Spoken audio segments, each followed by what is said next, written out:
my god, I ate all my snack food. Sorry. It's still not. Oh, here we go. It's coming in now. It's coming in now. It's a little slight delay, but good morning, everybody, and welcome to another episode of Grown Women Gaming. We're just gonna recap the Xbox 2020 show that happened on Thursday, and thank you for showing up, and we appreciate each one of you for being here. We do have a guest this morning, and that is TheFloorHugger. Say hello to everyone. Hi, everybody. How you doing? All right, we're gonna go ahead and do just standard intros. What's up, CHAREECE? How you doing? What's up, girl? Oh yeah, girl CHAREECE. This week I have not been playing as much as I had usually do because I went to the dentist and I've been extremely pain. But I did play a little bit of Odyssey because that game is needs to be done so I can bury it out in the yard. I have been playing, of course, Animal Crossing, and let me see what else. I think that's all. That's I've been slacking this week compared to the other weeks. All right, TheFloorHugger, let's go back to you real quick because I didn't get what you were playing. What you playing right now? Oof. Well, this week, because it's gonna go off Game Pass, I finished Rise of the Tomb Raider on PC. I've also been playing Where the Water Tastes Like Wine. I don't know if you guys have played that. It's a little indie game where you go around the states, you collect stories, and they grow and they expand, and you have to tell the stories to unlock new stories. It's a pretty cute little game. Cool. What else have I been playing? Oh gosh, I got really drunk last night and played Overwatch. Okay. The only time I'll play that game because it grinds me to no end. Oh man. But yeah, that's what I've been playing this week. All right, cool. And then what about you, lady? What you been up to? Oh, you already know. Good morning. This is me, Lady Infamous 415. I have been playing Final Fantasy the majority of the week. 7 OG version on PC. OG. Not the remake. OG. Got you. We 15 hours in, but it's okay. The only problem I had, it's the map, man. The map be killing me, man. You get lost in random battles. I'm just saying, I was really I was really getting lost. I racked up 41,000 gil, lost all my resources, had to go back, and you know how those I know, right? What you do? Like, what happened? Yeah, because I got lost in the cave, so I'm trying to get out, and every 2 minutes, every 5 minutes, it's oh my god! I'm like, oh my god, can I get some? Can I breathe? Oh, so I had to go off stream and get out of that cave. So we right outside of this town called Rocket Town. So that's where I left off. Also, Hugger, you wasn't the only one drunk last night because I was playing Call of Duty with LBOOGIE 0208. Shout out to you, girl. Shout out to LBOOGIE who couldn't make it today. I'm here. Yeah, I'm also working at the same time, so if I'm quiet, sorry. Okay, no problem. Yeah, she working. She that money, honey. Hey, yes. We had open lobbies in the Grown Women Gaming Discord, and we played a couple of multiplayer games and war zones, and I was drunk as well, and I was loud and aggressive, but I was kicking so much ass. Claymore kills and all. So that was it. Okay. That was the only 2 games I played this week. So sorry, since LBOOGIE just dropped in here, what's up, LBOOGIE? And go ahead and get your intro on what you've been playing. Yeah, it's LBOOGIE 0208, and I've been playing a ton of Call of Duty. It's pretty much all I've been playing all week. Yeah, I don't think I've been playing anything. Oh, I played a little Apex with your husband. Oh, cool. CHAREECE, yeah. Yeah. Tell him I said what's up. Right? Yeah. He was telling me about Animal Crossing. I'm like, you need to get on the Facebook group. There's a Facebook group that I'm a part of, which is Animal Crossing for Black folks. And, what? Wow. Okay. Yeah. And we post our turnip prices because he said that he usually waits to for you, but you haven't been playing. So yeah. Is that a thing?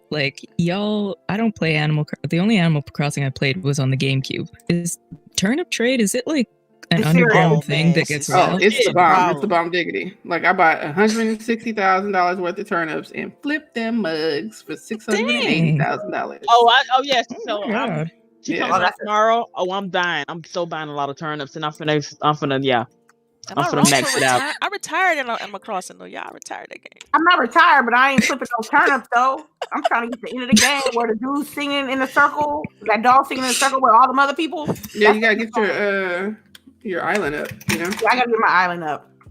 That's my end game with that, but I'm taking my time. They're gonna be mad at me when I get back though. I don't even think my town like me anymore. They like they leave. They're like, she ain't coming back. Screw her. Yeah, it's a wrap, y'all. I think I screwed up my game, but it's all good. So let's get into it. We're gonna focus on our guests a little bit. So, who is the TheFloorHugger? And just talk a little bit about yourself and like how you got into gaming. Just enlighten the people. All right. Well, that's a loaded question. I know. Like, what got you into gaming? Like, what keeps you inspired to play? What inspired you to become a content creator? And how did you end up joining Double XP Podcast? Just let's get into it.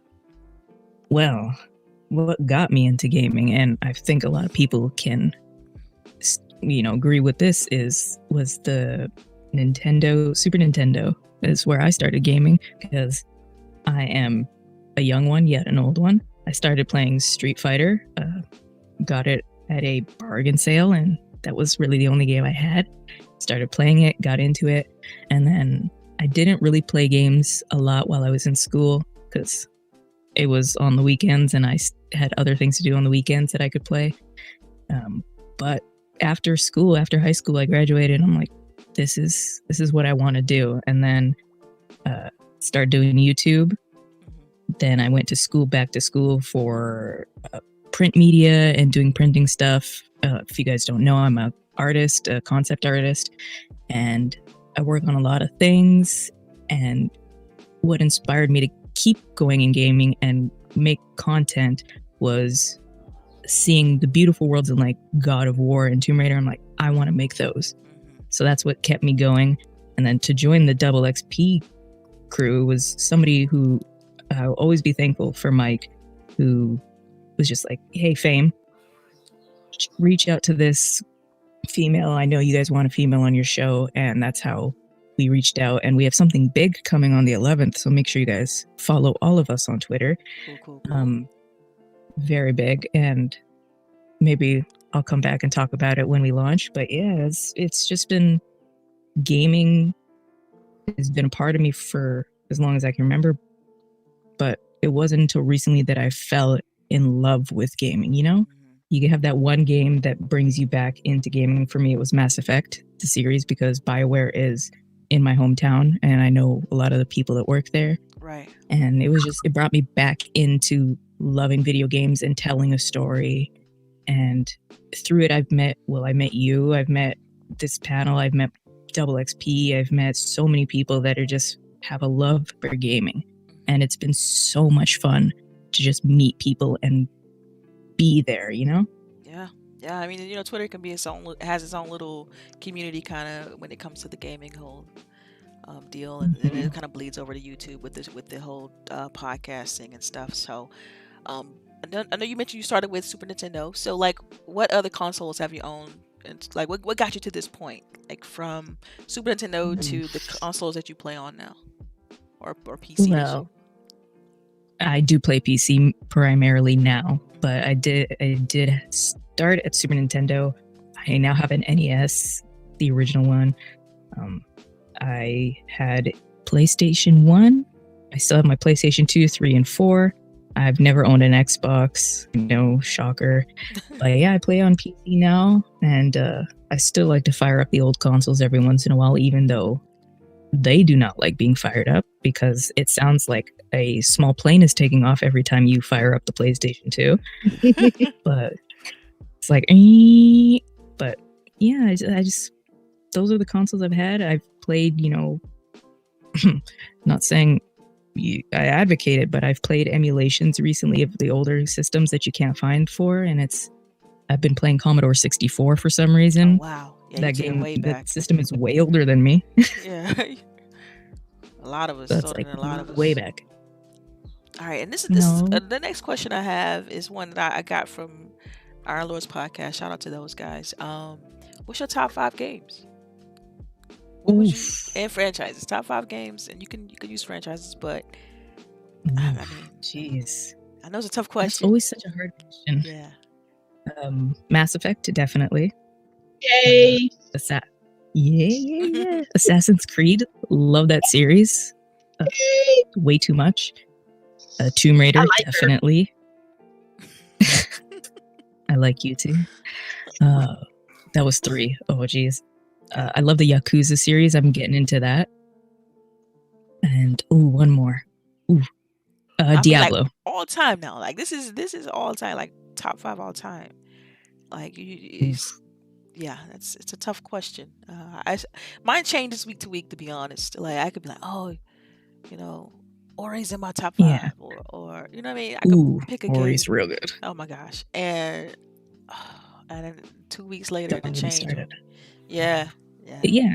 I think we all have that like base game that we like. Mass Effect will always be my number 1. Assassin's Creed, but then sometimes if they're releasing a new game like Beyond Good and Evil 2, I think that'll be in my top 5. Beyond Good and Evil, dude. Like I got so much nostalgia associated with that game, because I remember getting that game back on OG Xbox, thinking it was just like it's gonna be this simple adventure game, and it just sucked me in. I started caring about the characters, and it was so easy to play. Yeah, I know they brought it. They brought it back to Xbox via back compat. So check that out. If you want to revisit that world, but they need to hurry up with 2, because I know they've been taking a while to kind of release the sequel. That's been. I'm just when scared. did they announce it? 2 years ago? Yeah, I'm scared it's gonna be like a online only game though, like a kind of pseudo. I don't know. Like MMO. Yeah, I'm nervous about that, because I really just, for Beyond Good and Evil 2, I really just want a nice streamlined single player experience. But I got a feeling it's Ubisoft, man. It's gonna be the Ubisoft formula, and I just kind of already know that. It's like, here it comes. You never know. After Breakpoint, they decided to change a lot of things, so maybe it'll be fine. Yeah, we'll see. I don't know. I'm indifferent. All right, so let's just get into it. I mean, and thanks for that. So Thank you. I got like a few topics I want to go through. We don't have that much for today, because actually this week's been a little bit dry, but we did have the Xbox 2020 event, so we're gonna go through the games that were shown during that event and talk about those. So ladies, Animal Crossing's continue to kill sales with 13 million. I'm just saying, as the Switch sells 13.4 million and 55 million, as the Switch surged past 55 million handhelds / consoles sold. 13.4 million Animal Crossing. Animal Crossing has a life of its own. Just to kind of answer the question off, it just does. I mean, we were talking before the show even started about the turn up pricing yeah. We were talking about that earlier on the show, actually, and it's just, it has a life of its own. Like, you all know, I recently retired the game because I can't devote. I can't devote this. That game requires so much commitment, and I can't do it. I thought I could, but I can't do it. And I got, you guys do not, if you playing Animal Crossing, do not abandon your game. Okay? What? Do not abandon. I'm so serious, because oh my God, don't do that to me, man. I'm telling you. Listen, they real on there. Like, I got people that I invited to my island. They like, we out. Like, you. I didn't even build anything for them to come there in the first place, so they come anyway. So y'all are mistreating y'all people. Y'all. This Animal Crossing hate is not good for my soul right now. Okay, I'm not saying we hate it. It's a commitment game. I'm telling you. No, see, this is what you do. I'm gonna tell you. This is, you play. You wake up in the morning and you play for like a good 45 minutes, and you then can't do that. See, you get into it after. You should. That's something you gotta have. You gotta have some discipline. No, man. And then you gotta play at lunchtime, because you gotta see what Mabel got in her shop for you get your look on, right? You gotta be looking good while you picking up some weeds and stuff. And then you play at night when you land in bed. That way you can get them scorpions that's trying to scare me. So you gotta have a strategy with this. That sounds like a Oh commitment. my God, man, that's too much. That's too much. That's too much, dude. It's more commitment than a marriage. Oh my God. Right. Okay. You know what? While you think about it, I have been paying more attention to Animal Crossing than I have my family. That is so sad. You see what I'm saying? Commitment. I sent my daughter a present in Animal Crossing for her birthday. She probably not right. appreciated it too. Then she liked it. She did. She sent me a note back to my thank you, Mom. And I was like, cool, bet. Okay, I'm done. You good. You sound like people that play Eve online. Once you play Eve just a bit, you're playing Eve. Once you play Animal Crossing, you're playing a wrap. Animal Crossing. Your life is. I can't, man. No. I got things to do. Right. No, for me, man, I don't know. It's just. That game it even give you incentive for doing stuff every single day. And I just can't. I can't do it, man. Every day, no. Okay, I got other games I want to play. I got other people I want to talk to. Other things I want to read about or watch. I can't hear. Y'all speaking English, just gibberish for 3 hours. Come on now, you serious? Hold on. I will say, Destiny comes at me like that. Once I'm in Destiny, I'm in Destiny, and I can't stop playing Destiny. I think Animal Crossing replaced Destiny for me. But the Destiny gameplay butter though. It's butter. That is true. It is. It is true. Wait. So, LBOOGIE, are you still playing Animal Crossing? I think she is. She is? Yeah. She's playing right now. She's like, I can't talk to y'all. Well, okay. I guess it is what it is. So this 14.4 million shouldn't be surprising to anybody. Because everybody in the world is playing that game. And they even have like their own the turn-up system with the stocks and stuff. People have been advertising their prices and charging people to get onto their islands to sell their turnips. Man, it's just... Really? Yes, fam. Yes. So if my turnip price was like $600 a turnip, right? You could charge people like, yo, bring those 20 American dollars. No. Listen. I got you, girl. I got money. you. So I would come to your island, sell my turnips on your island, and then I would drop you like a couple of bales or something on the ground, and maybe drop some Nook Miles tickets for you. Then I would go back to my own island. Oh wow! This sounds like a drug trade. Hey, you can sell weed on this island. I'm just saying. Weeds off. You know what? She's technically correct. You can. Technically, she's correct. It's a whole thing, man. It's a whole thing. Like 40 per weed. Hey! I sold a whole bunch of them last week. Hey, was able to pay off my loan. I'm good. How much? You still paying them? How much? Okay. Wait, I told you I'm on my third house loan. Fourth house loan. Fam. That's what killed it for me. I'm like, how much you want? Oh no, he said 700 and something. Bruh, I ain't making. Oh, girl, that ain't nothing. Now that ain't nothing. I can pull that in a day. See, I need not for 45 minutes. Exactly. Oh, you gotta know how to minimize your time. You gotta know how to work it. 45 minutes. She really means 3 hours. Right. That's exactly what she means. 3 hours on that turnip. Oh man. Hey, I be working it. I got some inclines, I got some bridges, I got a little secret hidey hole and everything. I'm good. Oh man. Yeah, wow. See, I wish I could play Animal Crossing, but at the same time I don't, because I know it's gonna suck me in, but I don't if anybody's watching. A Nintendo Switch in Canada right now is $600, and I'm not paying $600 for a Switch. Oh no, they try, y'all, man, for real. right. That's some inflation. Wow. It's like, no, thank you, bye, Nintendo. I love you, but no. That's crazy. You gotta get you a friend in the States to see one. Right? I know. I'm just like, oof. Too much. All right, I don't know if y'all heard this, but NBA 2K, the league is airing their 2K league live on ESPN Tuesday at prime time. Y'all watching? No. So no NBA 2K. No, I mean NBA. Okay, period. Like actual people playing. Yes. I'll take some old good games, but I'm not playing. I'm not watching ESPN. The only thing I want to hear NBA is if they're bringing back the Streets.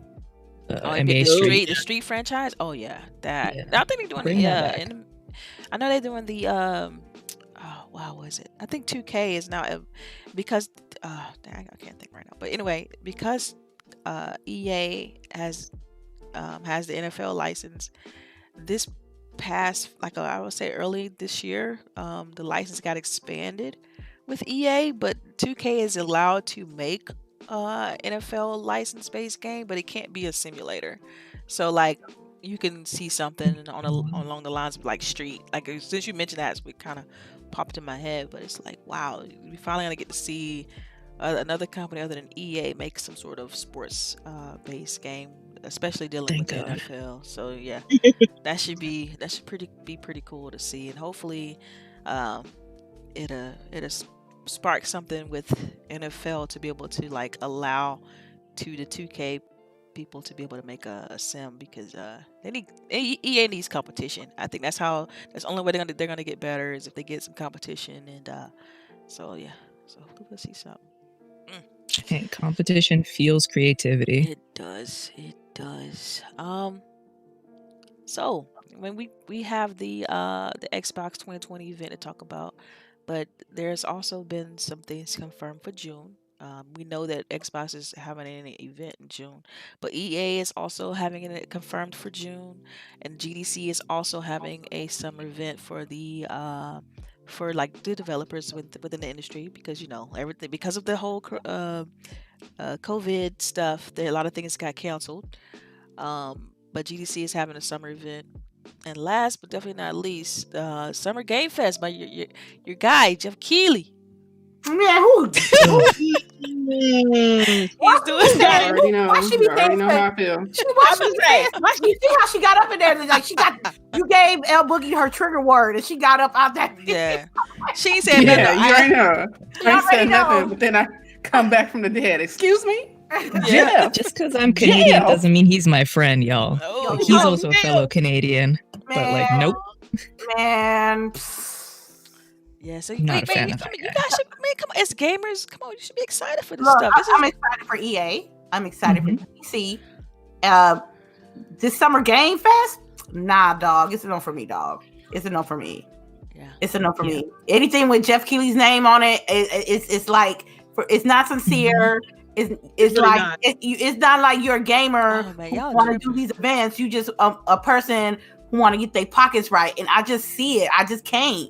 My jujus ain't gonna let me get it, bruh. I can't do it. Summerfest, nah. I think it's gonna be one-sided. You're like not gonna watch it? I gotta watch it for the sake of watching it for the content. No, we don't. No, you don't. We gonna catch this stuff later on YouTube. Wait. Yo, so wait, you taking your personal feelings about? Yes. Oh yes, I am not watching this mess. I will catch the highlights on Twitter later on. Highlights, that's where it's at. What did he do to you? Like, what did he do to y'all? I don't understand. Do we need to talk about this Death Stranding again? Do we need to bring this back up? Do we need to bring this back? And he released the price of the Xbox One X like before. Like he leaked it, yeah. Yeah, come on. And you saw how he acted the other day. Like, oh yeah, this is not equal gameplay. Like, get out of here. Go away, Jeff. Fanboy. Jeff Keighley made me sit through the Game Awards. I thought it was going to be like a 2-hour affair. Little did I know, like 4 hours later. Right. Oh my god. No, I've been there live. Oh my god, you poor baby. Mm-hmm. I was like, is this what we doing? This is really what we doing? I was there that one year when they had that damn rap group, the two boys that looked like oh, that was weird. That was the bathroom. Ray Shrimmer or something? Yeah, when they had Ray Shrimmer there, I was like, what's going on here? Dang. But don't get me wrong, he's probably a nice man, but like the way he comes across in media is such a gives you an icky feeling. Yeah. You know what's right? interesting is that we ran across him That's at E3 perfect. too, and he's just he that's how he is. If it wasn't for this the Simpsons, I'm sorry. Continue. No, go ahead. You said if it wasn't for the Simpson panel that he was hosting, I wouldn't even been there. I'm like, yo, I really don't understand why people still like I don't understand why Xbox still gives him the time of day. Because he has a broad reach. He's a legend. Yeah, he has a broad reach. Yeah. I don't care. If you stop giving him the time of day, people will find other places to get the news. They can blacklist him. Dang, you want to full blown blacklist. Dang. Damn. You have leaked our information. We are no longer friends. I blacklist you. That part. I ain't mad at that. Hey, I really don't like this yo. She took it to the next level. She did. I don't even know what to say after that. I can't. She blacklisted folks. There's plenty of people lying in wait to take that man's job. Here you go, next person. But he's doing all this stuff, like he's bringing the developers Somebody together. else could do that. He's not doing anything that special. Someone else could do that. This takes time now. He got to find the developers and get some indie. No, he don't. It don't take. Right. These people up on Twitter and DM them. We talked about this a little bit, and we said, I've said, and I'll go ahead and say it today. The main reason Jeff Keighley is in the position that he's in is because he's been here the longest. Period. If it was somebody else, it'd be somebody else. Like if a lot of us that are here now knew, or a little bit older, and knew what we knew now, we could be in Jeff Keighley's spot. Nobody knew that this entertainment in the video game industry was going to have jobs like this. And simply, if we had the money back then and we're in the position, we would be in Jeff Keighley's spot. Jeff Keighley, G4 TV. Come on, man. Let's be real. He's been doing this for a long. Okay, so you telling me the last couple of years of his track record was legit?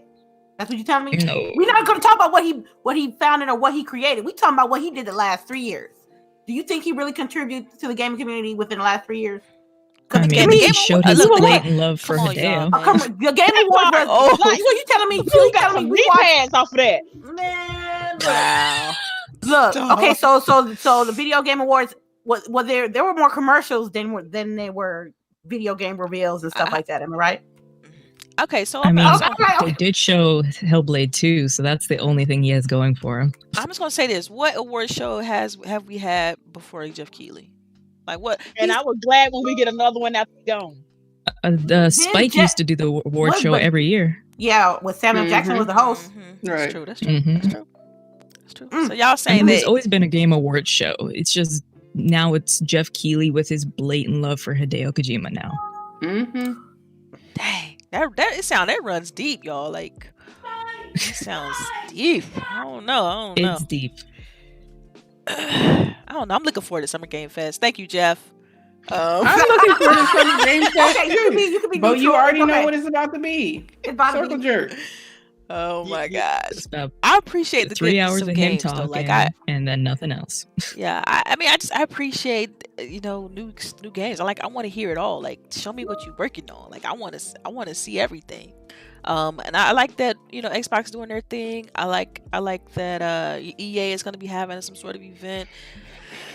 So I'm all for it. It's just bring on the new stuff, bring on the new games, man. It's a console. I'm gonna just watch it with the crew, and we gonna talk about it. But it ain't like I'm gonna invest. Like I'm gonna put my money on what Summertime says. No, I'm not gonna do that.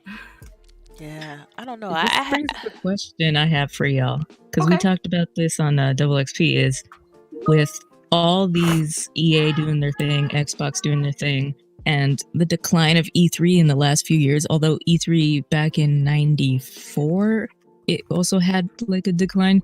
Do you think this could be it for E3 if this year doesn't work out, or this year isn't working out, but things are different and people tune into these events more? Do you think E3 is done?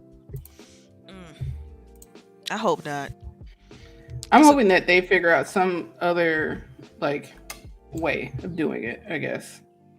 Like more virtual presence or something, I don't know. Because it's weird, right? Have you ever been to E3? It's too expensive. It's fair.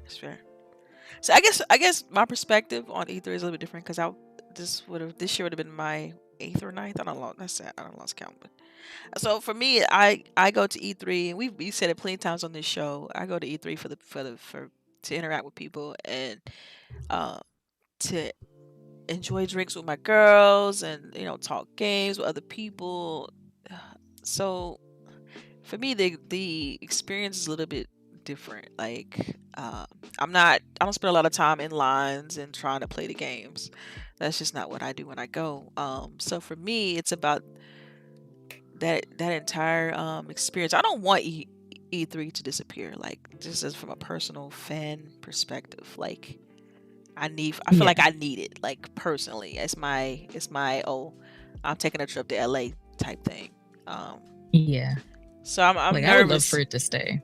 Yeah, I'm absolutely like I'm nervous about it disappearing. I don't want it to be a digital event because you're gonna be seeing the same type of reaction that we got with the Xbox show that just recently Xbox 2020, like the instant reaction of like, oh, they didn't show this or they didn't do this. It's just like you don't get to see the perspective, in my opinion, with just a digital event. Like, you don't get to see like Phil standing up there and talking about what's going on in the industry, or you don't get to see the human part of it. Is what I think would happen with just having a digital event. And so we wouldn't get like Keanu Reeves coming out, right? That's it. God. And then who was the really cute girl, Ikumi Nakamura, right? For Ghost, whatever that game was. Tokyo. Yep, Tokyo Ghost or something like that. Yeah. I agree. And we you need don't those get human events. That's right. And then also you don't get to match face to name. I mean, you wouldn't. Let's think about it. If you didn't see these people on stage year after year, or other industries wouldn't really pay attention to gaming, if, in my opinion, if it was just an all digital event. It'd be just like a willy-nilly another news cycle of like, oh, these games are releasing and check them out. Kind of like an article on The Verge. Like, for me, I need to see more. I want to see more. I want it to feel like what's one of those famous events, Coachella, right? Like, I want it to feel like an event, like everybody's showing up together to enjoy gaming. And it's, for me, it's the only thing we have, and I feel like you gotta put, as an industry, we need to put value in that and interacting with people on a personal level. I think that's extremely important. And for it to just be, people are saying now that, oh, a digital event is sufficient and you can just get the news that way. And I'm like, but is it though? Like, really? Like, so it's something about seeing people, looking in their eyes and seeing the passion that goes along with it. I don't know. I'm indifferent. You all know how I feel. I mean, ladies, you can speak on this too. I mean, how do you ladies feel about it just E3 next year being if we don't know if this is going to happen, but what if it is just a digital event? How would you react to that? You know how I would feel about that. My vacations revolved around E3 every year for the last 3 years. You know what I mean? So just the excitement, like the first time you go to E3, you want to stand in lines, you want to enjoy the games, but after that first one, it's more about the people. It's more about who you connect with. Where the party's at. Where the party's at. Is this person that I be interacting online every day is exactly the person that I meet face to face. Yeah. You know who you really down, who's down with you when you go to these conventions, and you know who ain't down with you. So it shows you a lot about people. And it ain't gonna be the same, but I just don't think it's going anywhere. I don't know about E3 next year. I mean, that me not going to E3 this year literally broke my heart. Same, girl. Oh my God. I was saving since November of last year to go to E3. It literally broke my heart. I was one of the few people that had like optimism of, oh yeah, don't worry, this is gonna be gone in like 2 weeks. We gonna go to LA in June. You know what I mean? Now planned out. It was all planned out. Now in 2 weeks, I gotta go call my airplane and tell them to give me credit on my flight. So it's really sad, and it's not just me. Everybody does it. Everybody who really like games really want to try to go to one of these conventions at least one time. Not necessarily E3, but just any convention with a gathering of folks that like the same common things that we do. You know? Yeah. Yeah. It's like it's other industries. You wouldn't ask them to have like their red carpet events. You wouldn't want their stuff to go away. That's like saying, oh, we no longer gonna have an Oscars, or we no longer gonna have a, you know what I mean? Just name something where people will get together for that particular industry. Like, I feel like gaming needs something that's annual, that brings people together, that's more than just the Game Awards. Especially in the States. I mean, because you have events they're not talking about getting rid of, like Gamescom. They're not talking about getting rid of Tokyo Game Show. They did talk about that. It was official like yesterday that they canceled no, I know they canceled it. I'm talking about in general, how they're talking about E3 and getting rid of E3 and having this all digital event. You don't hear the same type of talk about other events that's happening in other countries. It's like, why do we want? You don't want Comic-Con to go away. Like everybody still want to go to Comic-Con. So I look at gaming in the same light. Like I feel like E3, and maybe it shouldn't be, the ESA that does E3 or that runs E3, but like I still feel like the event itself is very needed for the industry. It's an industry thing. Yeah, I feel like so many of the old heads that have been doing it for like 20 years are the ones that are like, which people did not like that I said this on Twitter, but I'm like, I feel like a lot of the old heads who've been there 20 years are like, oh, I'm done with E3 or whatever. Like, you are personally done with E3, but I don't see how you can just be like, oh, so since I've been going for 20 years, E3 should be done. Like, I feel like E3 just needs to evolve for the new people. But I think that a lot of the new people who have just started going, 5, 6, 7 years are still ready for it to keep going, Yeah. Yeah. Yeah. And I just think it's, of course, we're looking at it from our own experience because we biased because we've been, right? Mm-hmm. And so we know the joy of it. We know, dang, let me hit up Boogie and see what she eating at. Let me go, you know what I'm saying? Like, it's one of those. I'm eating tacos. Right. I know she got the good food. I know she know what a good spot's at. Like, you know what I'm saying? So that interaction is golden. It's great. It's fantastic. And being from, at the time I was in Georgia, and so like seeing a different area and going to different places, man, it's just fun. Anyway, let's get into this event because I know that's what the primary topic is. I know we've all seen it. At least I'm thinking that we've all seen the Xbox 2020. As much as people was talking about it on Twitter, they better watch it. They better watch it. Let me be quiet. People ripping into it. Oh my god. It's starting to look beautiful today. Let's not be petty, Lady Infamous. We are always petty. Always, man. Come on. Petty? No. All right. Okay, so I'm gonna go through each one of the games that was shown at this during this game reveal event, gameplay, quote unquote, type thing. Because I want to get your honest opinion on each title and where do you think? How do I word this better? Because I don't want to sound crazy.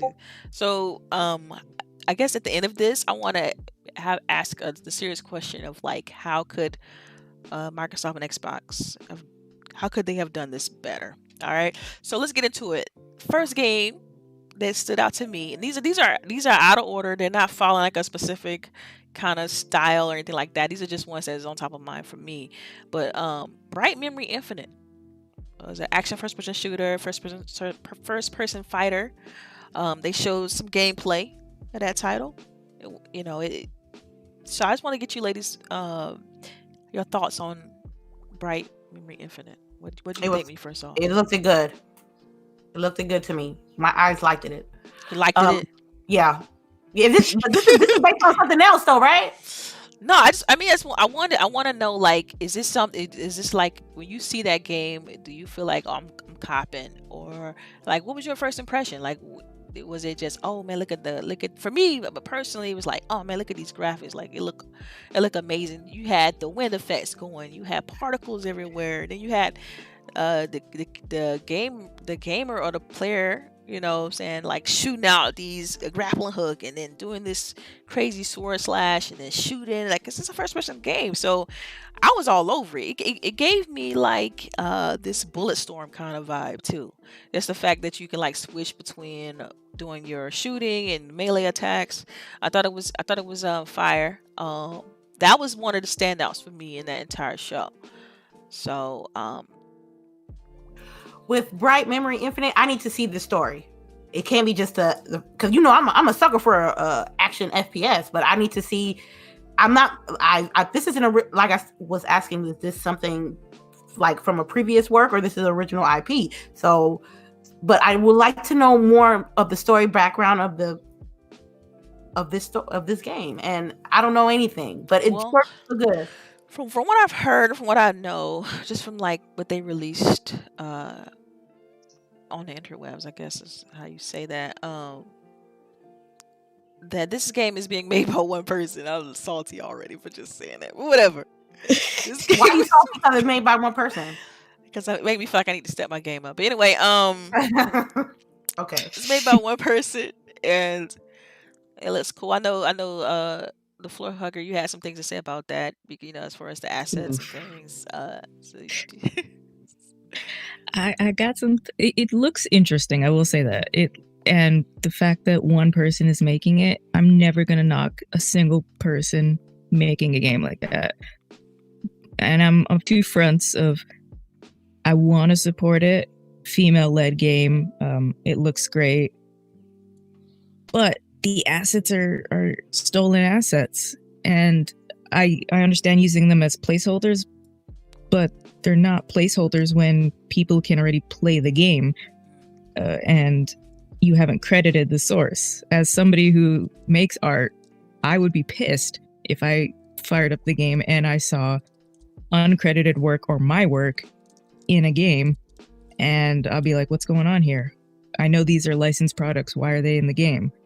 But I also need to know more about the story. I can't stand a game if the story is you are the small little thing and you have to rise up to the top. I've played that story 1,000 times. I need something else. And it's interesting because I was reading, I just wanted to catch up on the whole stolen assets thing, and it's like the developer admit that, like, oh yeah, he pretty much made it public knowledge that these are he took these from somewhere, right? And that's room for controversy all on its own. Like, yo, I'm using these assets, and I guess it was more of like proof of concept. So I don't, because right now, this game is actually, you can go on Steam right now and download. And that, from my understanding, the game that's on Steam is like a demo. Like, it's not even the full-fledged game. I think it's for sale like on Steam for like $10. So if you want to like try it out, see what the direction at least that he's going in, then you can take a look. But I mean, yeah, he's gonna have to, especially if you're gonna plan on like selling this game, it's got to change out the assets, like, because that's the biggest problem too, is he's selling the game. He should already have swapped out the assets, because now you're charging for something that you don't own. I mean, if he goes and buys the licenses for the assets, okay, that's different, but you're putting a price on a product that's not yours to put a price on. Yeah. And you're not compensating the artist. I mean, if you want a great example of a good female-led game that's doing it right, is Ion Fury. It came out last year, I think, and it's female-led. It was built on the oh my god, I know I'm gonna get roasted for this, but it's the same engine that Duke Nukem was back on the early 90s. That's a great game. All handmade assets, all things like that. I want to stand this game, but just I can't support somebody stealing other people's work. Yeah, definitely being an artist. I mean, I completely get that. And so what's interesting is that he's saying that, like, he reached out for the original. He reached out to contact the person with the original rights, and was able to get them. So he's now saying that he's going to use the money that he's receiving from the sales of the game, to swap out the pirated art with original models. So I'm guessing that's what he's going to do. It's like, yo, this is just a prototype. I need the money, but I'm going to swap out the assets. So, I mean, I really hope that and I think it's interesting. I think it's cool that people picked up on it. It's like, yo, this is not your stuff, man. Like, you gotta swap this out. So at least he admitted to it and didn't try to hide it. Yeah, and he's openly talking about it. He did try to reach out to them. So I feel a bit better now that I've kind of caught up on current happenings with it. And I think it's interesting because this article came out, let's see, when did this drop? This was like early April when this came out, as far as the assets. Yeah. So he wants to build. So basically, since he's working on this by himself, he wants to build a team around it, and pretty much get things going. So more power to him. The game is supposed to be coming out on PC. It's supposed to be, I think it's a console exclusive. I'm not 100% certain on that, but I'll definitely look into it. So that brings me to, do anyone else have anything to say about the whole controversy with the assets used in Bright Memory Infinite before I move on to the next game? Oh, you know what? I did not know about this until y'all were talking about it this morning. Yeah, I had to. Y'all kind of killing my joy for it because I kind of, y'all know I like badass female. Y'all know, and only thing that was missing was the story, the action, the gameplay looked nice. So I'm hoping that, especially if he's selling it, is he really selling it? Yeah, well, Yep. So it's a demo kind of game. It's kind of, it's not a full game on Steam. It's kind of like a think preview, but he's charging for it because, I mean, it's expensive. Yeah, because it's expensive to make games. Let's be real, like it's expensive. And so he's charging it as if like think Patreon, not Patreon. Listen to me. Think Kickstarter, but he plans on swapping out the assets, and I'm thinking that that's the motive behind charging. It's like, look, I need the money in order to even get new assets, because otherwise it's just wrong to take someone else's art and put it in my game and charge for it. So it's just the fact that he's charging for it already, which like off really top, just rubs me.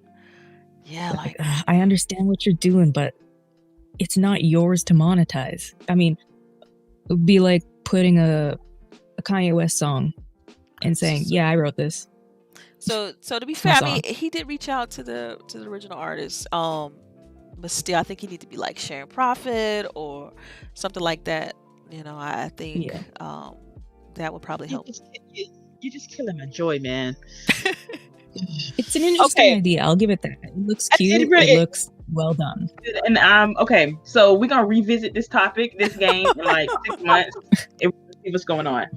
Oh man! So, according to this article, which was released, I believe, in April, by the way. Actually, this article was released last year. Wow, this is an old article. I bet I need to get updated here. But it was saying that it has already sold well over 400,000 copies on that. I mean, it's interesting. Yeah. It kind of reminds me, this is going way back. Y'all remember like Hexen and Blood? Yes. Yeah, that's Hexen. Old DOS era there. Yeah. It sounds metal, but anyway. It's really good, but it reminds me of that. Yeah. Yeah, it definitely is a killjoy, because I did like I said, it's a standout. Looked fantastic. Hopefully, everything comes together with the title. It definitely has everyone's attention now, and it's only going to help the game sales. So hopefully they sort this whole asset thing out, and hopefully the original artist get some I guess what is it, kickback or something. All right. Yeah. So the next game they showed on the Xbox 2020 event was this game. It's called Second Extinction, I think it's called. Which immediately when I saw the video of Second Extinction, I thought of I cannot say that word. Turok? Oh Lord. Turok. Yes, I thought of Turok or Dino Crisis. Like, yeah, that's what I thought of immediately when I saw. They should have swapped the name and just put Dino Crisis Remastered or something, or Dino Crisis: A New Generation or something. I was not a fan of the name. Yeah. But hey, come on. What it feels like? Go ahead. Oh God, you guys are gonna have to help me on this one. Okay. It's a game that came out.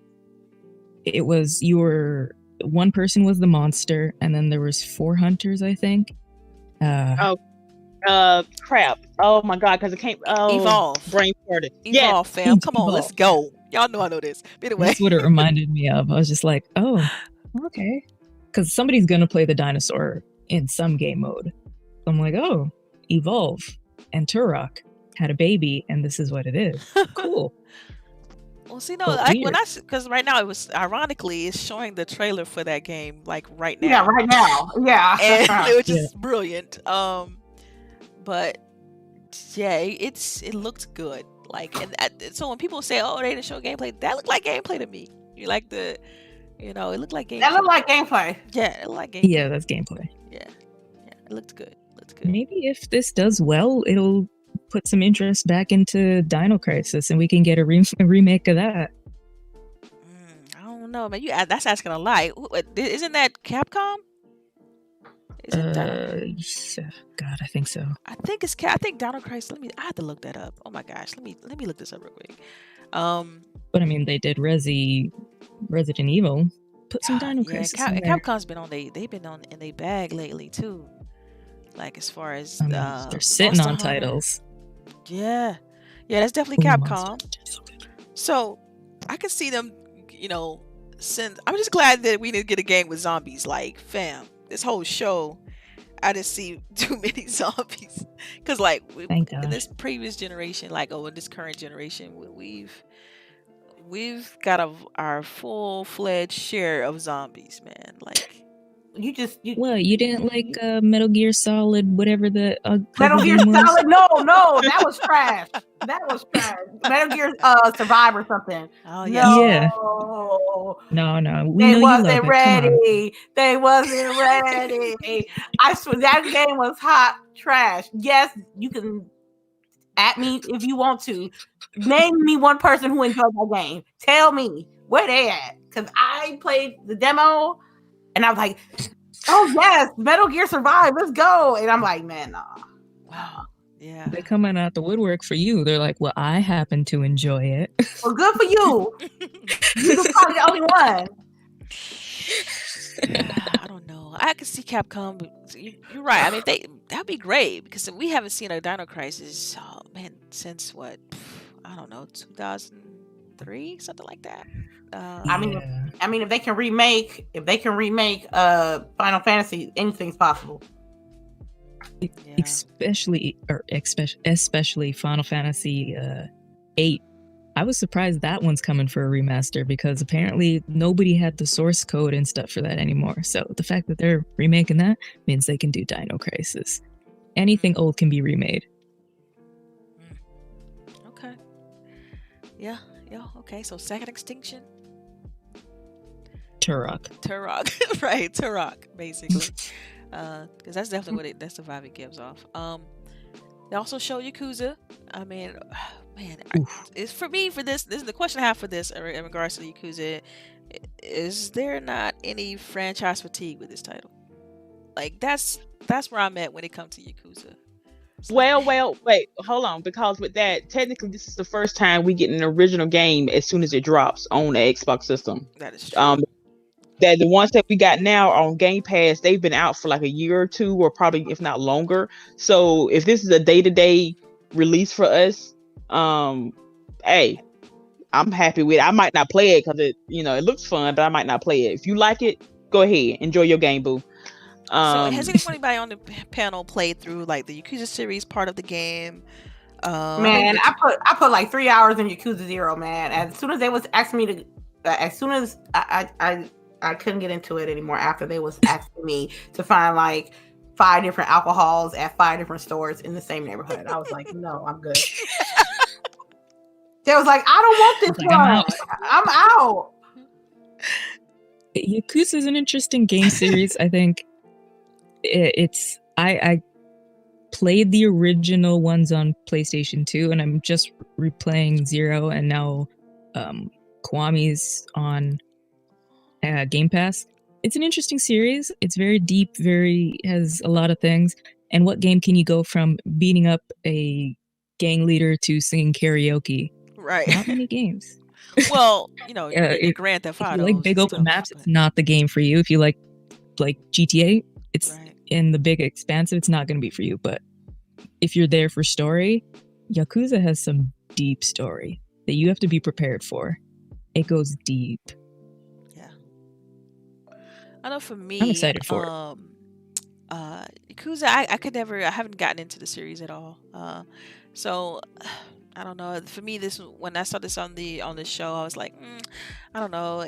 It was just kind of like I said, for me, it's franchise fatigue. I've seen a ton of Yakuza games, and it's like this is kind of more of like a spinoff from what I was reading. It's not like directly related to. It's kind of like as if you had, your Halo series, and then you had what was the other spinoff they did from Halo? ODST. ODST, right? That's what it reminded me of. Like, oh, they're gonna just do like this little side story kind of thing.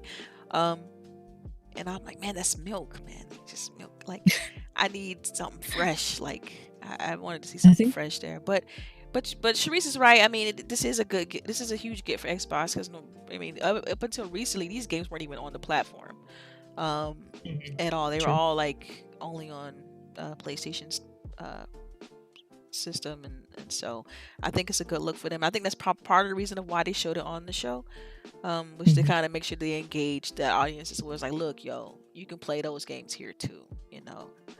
So, and they're on Game Pass, fam. So, like, just jump in and play. Like, I think the only thing that gives me pause is anybody that's played Yakuza 6 Kiwami. If they try to do that bubble in this game where they're charging you, was it $1 or $2 for New Game Plus? I'm not gonna play it at all. Wait. Pause. Wait. Hold on. Wait. You gotta elaborate. No, what did you say? Yakuza 6 Kiwami is charging you money, real money, to play New Game Plus. What the hell? Usually unlock stuff like that when you complete the game, and then like. Exactly, like every other Yakuza game, but this one just decided to charge like $1 or $2, something like that, and I'm like, okay, cool. Nope. Well, that's not a lot, but still, it's like the fact that they're doing it is crazy. No, no. Either don't have it like Wolfenstein Youngblood, they didn't have a New Game Plus, which kind of killed the game, or have it but be unlocked like every other game out there. Yeah, well, I didn't know they were trying to charge for it. Yeah, that puts a little different spin on things. With that, come with that weirdie. I'm here to sour everybody's mood today. I'm gonna say you're killing all my dreams. Yeah. It's okay though. It's okay. We still got love for you, but you're killing my dreams. Every game she's got something, y'all. I'm saying, hey, let's get it. Okay, next one. Okay, one on here is another game they showed was one of my personal. Cause you guys know this is my genre right here. Is Scarlett Nexus by Namco Bandai. Like, you know, I love the action adventure, beat 'em up / hack and slash games. This looked right up my alley. I thought this was a perfect title to put on their showcase. The graphics looked amazing. I loved the anime style. Everything looked crisp, and then the aspects of like being controlled, like as a player character, like something like you're controlling stuff with your mind supposedly. And I thought this game showed well on the show, and it's definitely one that like I'll pick something up like I'll pick this up day one. Like it's just because it's something that immediately stood out to me. So, man, how do you ladies feel about this? Did Scarlett Nexus? Do you remember the title? And is it something that you could see yourself jumping into? Namco? No. But lady, that's some tea I need to spill. Lady. Maybe, no, ma'am. maybe, no, ma'am. Lady. I'm gonna tell you what's gonna happen with the game. Okay, yes, CHAREECE. We're gonna pretend that they had different writers than the ones who did Jump Force. We're gonna pretend that it has an actual story, unlike Jump Force. We're gonna pretend that this is a good game or like a hot chicken, unlike Jump Force. Fool me once, shame on you. Shame. Fool me twice, shame on me. That's Jump Force, y'all. I'm not. Nah, fam. Dang. Nah. So, it's a no for me, dog. No. Oh, no. I can tell you that game's the gameplay is gonna be good. The fighting mechanic is gonna be perfect. What I saw was a little bit of Jump Force movement in there, but I know the story. I know this ain't gonna be no story. If it is the story, if it's lady. Let me live out my anime dreams. Okay, you can. I'm letting you know. But how about this? Delilah asked me a question, so I answered the question. So what's the problem? You came in with a haymaker. Because I knew this is the thing with Dragon Ball Fighter Z is a fire game. Like if you play with like the squad and you playing like in a private match and you playing with your friends, good. Same with Jump Force. But when you play by yourself and you trying to get to that story, Dragon Ball Fighter Z is nothing but tiers of shit that you move with different moves. And if you die, you gotta go back to the beginning. So with Jump Force, it's I gotta save you. You on a team. Then I gotta save you, and you on a team, and you on a team, and then you on a team. Come on, no. I can't. That's a Scarlett runs deep right there. You know what? This could be a completely different game, though. This could be a different game. This could be a different game. They've made great. She's not wrong. Man, y'all killing What me. What game did they make that was great? What I hear cricket. Cricket. Hey, Mega, answer that question. I see you. Damn, Namco for the win. What game they made out that was good? Tell me. What? Okay, watching the trailer just gave me a Code Vein PTSD. I can't. Oh, Code Vein. Oh. Don't do it. Don't do it. Oh my god. Okay, look. To be fair now. Okay, doesn't who makes the Telltale series? Okay, that's an RPG. That's totally different. I'm just saying it isn't all bad. Is all I'm getting at. Isn't totally all different. Oh, yo, she trying to go there with the Walking Dead, Telltale type of games. At least they got some story. No, I'm not talking about Telltale. I'm talking about Tales of Symphonia and Tales of Vesperia. I don't know them games. I don't know them games. So it's like those RPGs. Look. That's an RPG. They brought some writers in. They got a story. We got some animated stuff. They got my emotions involved. Okay, look. They didn't do that with Jump Force. Emotions is running high today. Girl, this is every day. You got a job on Jump Forces. Pick everybody up and then jump on a team. That part. See, I'm not gonna judge them on Dragon Ball FighterZ. I'm not gonna judge them on all the Naruto Ultimate Ninja Storm. But you have to. No. This is okay. This is a different Jump Force. New IP. Okay. No. Jump Force is a action adventure game with a fighter element.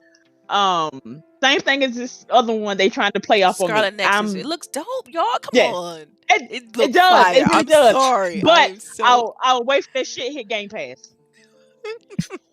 I'm good. It's enough for me, dog. Next. That was some deep scars and issues that just where LBOOGIE at? She just like on the sideline chilling. Look here, LBOOGIE. I told you I was working, y'all. Oh, that's right. Sorry, my bad. So when I go quiet, I'm listening. Turnip trade. Yeah. When I'm listening. Sorry. It's all good. What about Dirt 5? Oh, that was next. That was next. She's like, move on. I'm done. Move on. I just never put sour taste in my mouth. I'm sorry. I got you. It's good. Okay, Dirt 5. Let's keep it going. What'd you okay, get over that. With Dirt 5, man, I was getting heavy Forza vibes, like Forza Horizon vibes from seeing Dirt 5. I'm like, yo, that whole style, it reminded me. That's always kind of been Dirt 5 or Dirt. Yeah, I know, but it had more like more greenery and more like it was you could tell a lot was. It was more colorful. Yeah, they took that palette. It took that same palette they used for Forza Horizon. What was it 4?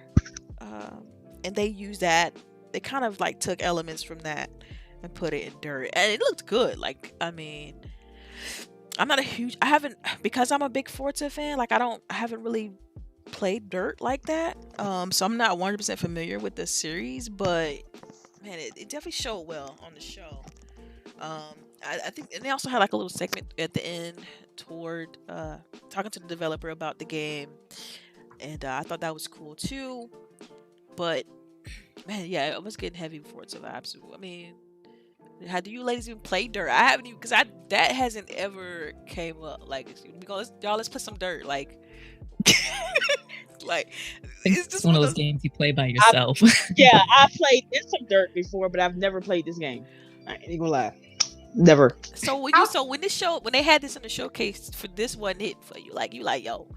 Next game, like lady, next. You know what I'm saying? Like, oh really? It was a no for the dog. But Nolan North and Troy Baker, they voicing the game, right?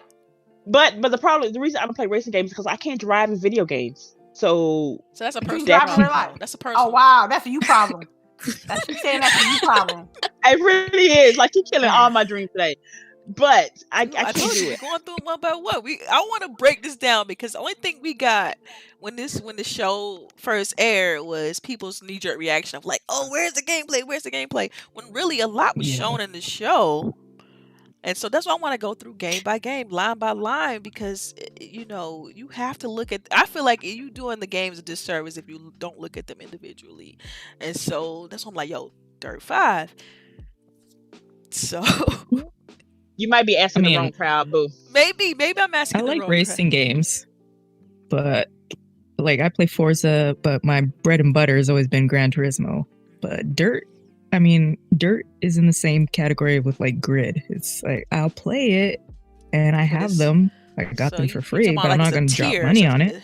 It's a tier thing, because you know you got like top end. You got like, you know, to me, Forza is the best racing game you could, best racing game franchise. Period for me. Like it's like top tier, and then you have these other different tiers and other racing games that's kind of spread throughout the rest. Like, and so I just feel like this when you put this game next to another, you know, Microsoft's other first party franchise and Forza, it's like, man, night and day, right? It doesn't show well, yeah. So I mean, I get, but again, this was a third party show, and I understand why it was a focus. They want to make sure they had something for everybody. So yeah. At least it wasn't The Crew 3 or something. I can't. The Crew 2 you know what's sucked. funny is I thought that's what that was. I was like, oh, here come The Crew. You know. So, the first game was pretty good, I will admit, but the second game sucked. They tried to do the Forza, oh my god, thing, and it didn't work. They tried to do too much in that second game. I did not enjoy it at all. Yeah. All right, so the next one, and this one, man, they start getting really dark. Like, well, actually, you know, I'm out of order now because you guys know, like, the panel knows that I'm not big on these little horror, super scary games, and they had a few of them. Oh, you gonna give me the all? But anyway, they had a few of them in Scorn and Medium and stuff like that. And so the next one I wanted to mention was Medium, right? It's supposed to be like a psychological thriller. The composer of the Silent Hill series is composing this game. It looked insane. They did show like a CGI kind of intro cutscene kind of thing, and then they also show a little bit of gameplay. Okay, so a little bit, tiny little smidgen. So what do you think about the Medium? I mean, this is I mean, a lot of these games they show were new IP. So, and they even, I think for this title, they talked to the developer for this one as well. So, what do you think of the Medium? Dang, oh, it's like sums it up. That sound heavy, man. What's going on? I can't. What is about? Is that lady and her husband? This one, okay. The Medium was the one where the lady, she's having these visions, and like she sees the post-apocalyptic. Well, you see the world kind of like coming to an end, and she's in the church, like crying, and her hand, and like blood appears in her hands, and then they flipped to gameplay of her like walking around and looking into like this dark thriller-esque type scene. Medium, yeah. I mean, you don't remember? It's like she was pregnant. They started off with her going to get the baby and everything. So she got demon baby and stuff. Yeah, you know what? That's exactly what I thought. That's gosh, yo, you pregnant and in the church and you praying and it's apocalyptic behind you. You got a demon baby. Everybody see Rosemary Baby. Where y'all how y'all come to that conclusion? I'm like, what? I just see her as just having visions. Like, you want to bet some tips? She got her baby a demon baby. So wait, did you even? Okay, wait, check this out. Did you all even pay attention to when they had a developer interview? They were saying how she is a medium, like the lady in the right. So that's what I'm saying. Like that's what it is. Not she ain't got no demon baby. Y'all tripping. I'm with lady. She got a demon baby. Demon baby. You still be medium nothing when you pregnant. Sorry. Oh man, come on. I'm sorry. I want to play this eventually, but I will watch Lady play it. All right, here we go. So put it on Game Pass and I might play it. It might be on Game Pass. So this one didn't hit. I felt like this one. I felt like this one was a more like intriguing one. No, okay. I felt like this was gonna give me nightmares. God. Yep. It's a thriller. It's not like a horror game. We gonna But get it's to those. psychological. Y'all, my mind is not shut off. Why you think I'm reading crazy shit at 3 a.m? Or playing Animal Crossing. I'm playing Animal Crossing. True. Oh my So, God. I don't know. I just think there's got to be one or two ways that game ends, and either goodness, man. Y'all would just, I don't like either ending. So, oh my gosh, y'all killing Thank you, gamer. She was holding a knife to her belly. Demon baby. okay, did y'all see that? Stop She stabbed her it. baby. Oh my gosh. She stabbed that baby because she know that baby crazy. she giving birth to the Antichrist. Oh my. See, okay. Next topic. Okay, there we go. All right. Okay, fine. Y'all know y'all saw her. Y'all know she stabbed that baby. Gosh, I thought it was. Oh man. Okay. All right. Another game they showed that was I thought was pretty cool. Was the accent. I think it was called accent. It reminded me of, like, when I first saw it, like, graphically, it's actually showing right now. This timing is on point. Some of these. But anyway, Dang. I know, right? But it reminds me of Cyberpunk when it first started showing. You know, it just graphically it had like this moody kind of dark, very detailed world, and then you find out that it's like this little tactical third person shooter kind of game. I like isometric title. And that looked good to me. Like I would definitely, I could see myself playing this title. Like I like the art. I think it looks fantastic. I like the vibes, the cyberpunk vibes. So yeah, so how did you fall when you saw this title? The trailer's actually playing right now. What did you think of it? Like when you saw this first impression? This it is looks good like for Runer. What is that? Would you say It looks like Runer. What is Runer? Oh, Runer. Oh yes. You guys never played Runer? I haven't. It's a cyberpunk. It's almost exactly like The Ascent, but it's the cyberpunk.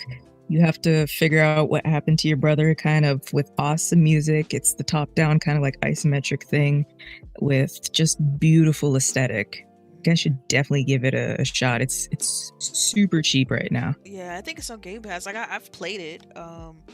And yeah, I did not think of Runer when I saw this though, because like the graphic style is just different. It's similar, but the graphic style, the graphics on the accent is it's like more like higher fidelity, like very more realistic, if you will.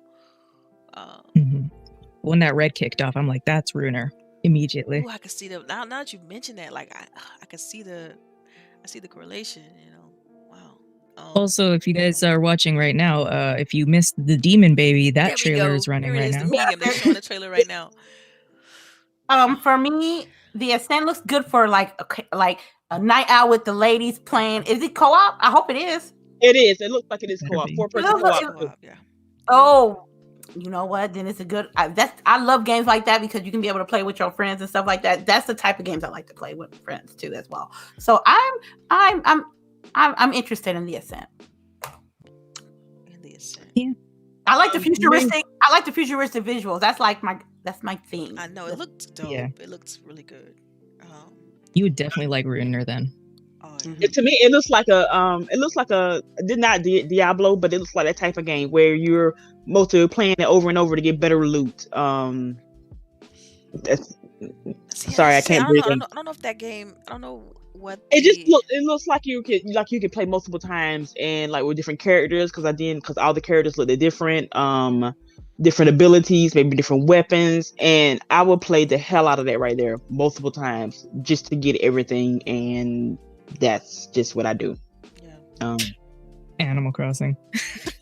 Hey, I got all the stuff. I don't have all the stuff. I'm still trying to get my kitchen together. Ugh. See, I'm over it. I'm so over it. So I'm trying to pivot here.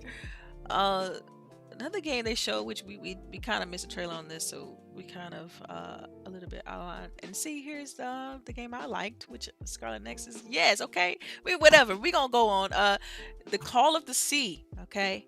The game that reminded me, like at first glance, I'm like, oh, yo, Sea of Thieves with higher detail. Like that's what I thought of when at first glance. You know, it was all colorful and it showed like tropical trees and nice greenery and some sand and you know, a little boat. It seemed like a puzzle game though. Yeah, Call of the that's Sea. what it did look like. Yeah, that's what I. When I looked at it, it felt like, this is a puzzle game. I can see myself playing something like that day one, just kind of, really shutting everything off, focusing on that actual environment and world, and just going through the puzzles. So yeah, I felt like that was a good showing for their show as well. It looked like a Call of Cthulhu meets like Shape of Water. See, I haven't heard of Shape of Water. So that's a good movie, a weird movie, but a good one. Well, Guillermo del Toro likes when women do weird things with strange animals. Yeah, is he an animal? It's a furry love there. We ain't gonna touch. I'm not gonna touch that one. Y'all let y'all have that. She touched it just fine. Don't worry. I'm just saying. Oh, You know what? I'm going to Animal Crossing.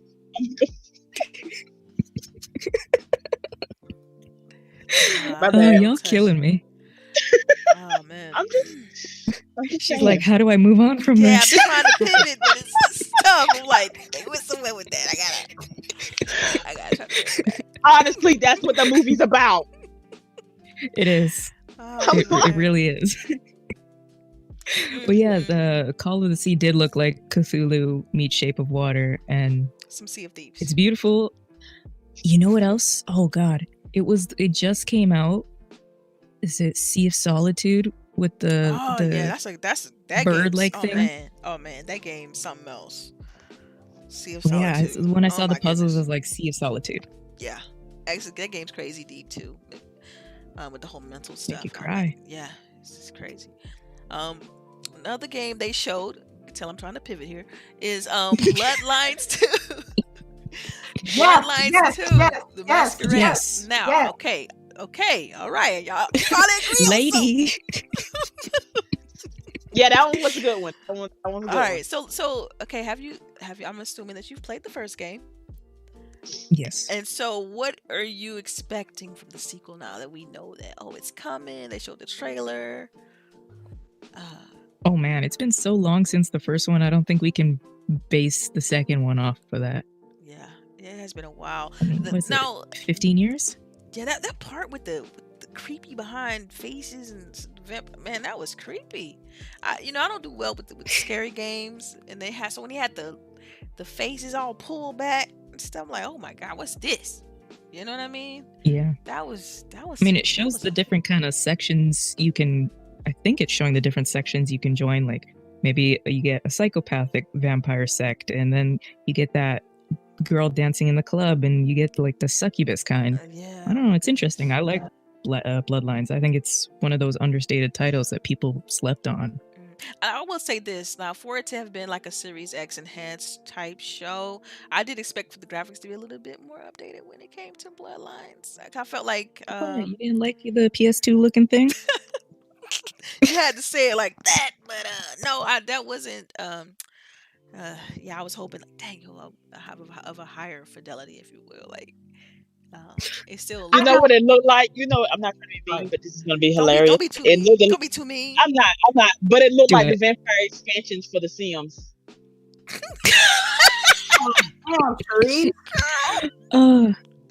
The graphics almost rivaled that Fast and the Furious game from the Game Awards. You know what? I'll take That's a low blow. That shit was booty. That's a low blow. Low blow, man. Look, I mean, the original game looks janky now, but the original game is like 15 years old. Yeah, it came out a long time ago. We should have had a sequel by now. Like, this is so overdue. But I'm glad it's coming. It looked like booty. I'm glad it's coming. Let's be real, y'all. All these titles they showed are not all of them. They're cross generation. Like, they're like, we're in between generations. Like, it's gonna be like you have your Xbox One titles and you got Series X enhanced, and there's like a kind of meld between the two. So we're not gonna get the full-fledged all hands on deck only on Series X, right? This is a lot of them doing smart delivery, and so you're gonna get better assets and better lighting and all that good stuff. But graphically, yeah, it didn't. To me, that was one that like wasn't a huge showcase piece. It was just like, yo, we need to announce that there's a sequel, but we know our fans are gonna be happy about that. But it's definitely not a the graphical like powerhouse type thing. As long as the story is banging, I don't mind, because I mean, please God, don't let it fall into that Shenmue curse where we waited so long and it's garbage. God, that's a whole nother conversation. You could talk about Shenmue and then what happened with that, because it's like, Bloodlines look good. If you like vampire games, go play it. If the first one, I mean, it's hella detailed. And I like the let me stress gameplay that they showed of the character, climbing up the wall and actual gameplay. Yeah, like climbing up the wall, chasing people down, stuff like that, transitioning as a vampire and stuff. I thought that was pretty nice. Granted, with all these clips in the show, there wasn't enough of it, which I agree with everyone there on that. But people act like if they didn't show anything when it was there. It just, I guess the whole marketing behind that. We'll talk about that towards the end. Like, was the marketing match the show? I think that's where some issues came into play. What do people want? They want like a 40-minute gameplay trailer? Like, what do they want? Yeah. We got 3 more games to go through. We'll get into that part. Because there's this one game that I'm definitely, out of all of these, like, I'm day one buying, and that's Corvus, which was the action fighter shooter game they showed with the young lady flying a plane, and then it transitioned to her like her face, and then you could tell they had a story built around being a airspace action and flight type game. I thought that was fire, and so that's gonna be one of, if I had to look at all of these, Corvus would be, or however you pronounce it, because I think it's written like chorus, but it's a V instead of the U, and it throws me off. But just throw it. But that's a day one for me. Like I could easily see myself just getting into something like that and playing it for hours on end. It's just right up my alley. So what did you ladies think of the game? Is fighters, space fighters, your type of thing, or like? I was getting Mass Effect vibes, to be honest, when they showed the young lady with the tattoos on her face, and then like the facial expression and stuff. I was like, oh, yo, it's giving me Mass Effect vibes, like from the character. But I have to look a little bit more into it. Yeah, I have to look a little bit more into it, space fight and stuff like that, because that's not like my go-to. So I'll have to get more info to see if I really want to get jiggy with it, which includes I need a story. I need to see what's going on over there. Yeah, I mean, I play Elite Dangerous, so I got my space fighting game down. But it looks interesting. I just want to see a bit more. I think that's the thing with a lot of these games is they look good, but like, what's the story, or what's it gonna be about? Because I'm not gonna pay full price for that. I feel like in this event you're not. I mean, it's like any event where they show trailers, you don't get a lot of story. Like I'm saying, that's like the expectation to me. I think people, I don't expect them to, with something like this, to go deep on, oh, this is the character you play as, and this is what happened to her. Everybody died, and so now you got to do this. Like, I don't expect them to to go into the story on each one of these games, especially when it's just a inside Xbox show, and these are just highlighting a couple of games. Here are the trailers. These games are coming, and like 90% of it was new IP, right? Yeah, so that's true. It's like we getting new games. So I mean, I guess we could just dig right into it, because the last 2 games is Scorn, which that game's crazy creepy. Okay. I'm in it. I'm swimming. Here for it. You swimming? No. I'm swimming. Yeah, my eyes are weird. You know what I mean? I liked it. Oh, I'm like, this some creepy shit. It was some creepy shit. Dude, it had some like undertones. Your theme is beautiful. Yeah. No. Man. I mean, this is also not the first time we've seen Scorn. Scorn was actually was it delayed or canceled a couple of years ago? 2 years ago. Yeah, it's a shooter. It's a first-person shooter horror game. Oh man, Big H.R. Giger influence. Yeah, and what's crazy is that it's man, the graphics have gotten like I saw the previous trailer from a couple years ago, and man, the graphics just got a huge bump. Like you look at the previous Scorn trailer from a couple years ago, and what they showed Thursday. Oh my god, it's like yo, they put some work in because it looks fantastic. I think graphically it showed. I think that was a great piece to put in there. Gameplay wise, I wish they would have showed the first person shooter part because people was looking at that game as like, even me, I had to go back and do research. I didn't know what that game was. I'm like, yo, what is this? And then it didn't dawn on me till after I went back and looked it up that I've seen this game before. It's a first person shooter, and like they should have showed some of the shooting elements in the trailer. I think, because they just kept showing like this weird body and you plugging stuff into it and stuff popping out. And, that might turn people off. And they think, oh, it's an RPG. I don't want that. Right. And then it had like these like sexual undertones going on. I mean, that's H.R. Giger all the way through. Right. So, but it is when some people, love their shooters. So I feel like if they'd have been like, yo, this is an FPS horror, I think it would have hit differently. Mm-hmm. And then of course, so out of all the titles though, did you all notice the lady said she's getting scorned? Like out of all this, she ripped into everything else, but she getting scorned. Like scorned though. No, I did not rip everything. I did not rip just Scarlett something. You know what I'm saying? That Scarlett game. That's the only one I totally ripped. Flashbacks there. Flashback of wasted time playing on them Namco games. You feel me? Oh, come on. And you did go in on the medium with a demon baby. Demon baby. That's a demon baby. Don't get mad at me when I told y'all 6 months later that it was a demon baby, and y'all didn't listen. That's not my fault. I don't think it's a demon baby. Well, we gonna keep it pushing. You want to bet? Oh, who's gonna play this game for us to find out though? I am. Oh my gosh. Maybe. She is. I might. If I knew the bet in there, I might. Hey, we got a bag of chips up in this game. We'll throw a bag of chips. No, because we both think the baby. We both think it's a demon baby, so it doesn't count. So no loot. But Delilah doesn't. Yeah, I don't think it's a demon baby. But I'm not in the ring. Like I'm not betting no chips. Are you crazy? I don't want chips. I mean, cash. She want gold belly gift certificates. That's what she wants. Or that. Oh, all right. But I think, and this is where disconnect happened. I think was the showcase game, right, which was supposed to be a Assassin's Creed Valhalla. And I think that's where the biggest disconnect happened. Was people were expecting, they all, when they were advertising this earlier in the week and a little bit last week, they're like gameplay, Assassin's Creed Valhalla, right? And they showed, what was that trailer? Was like what? Not even.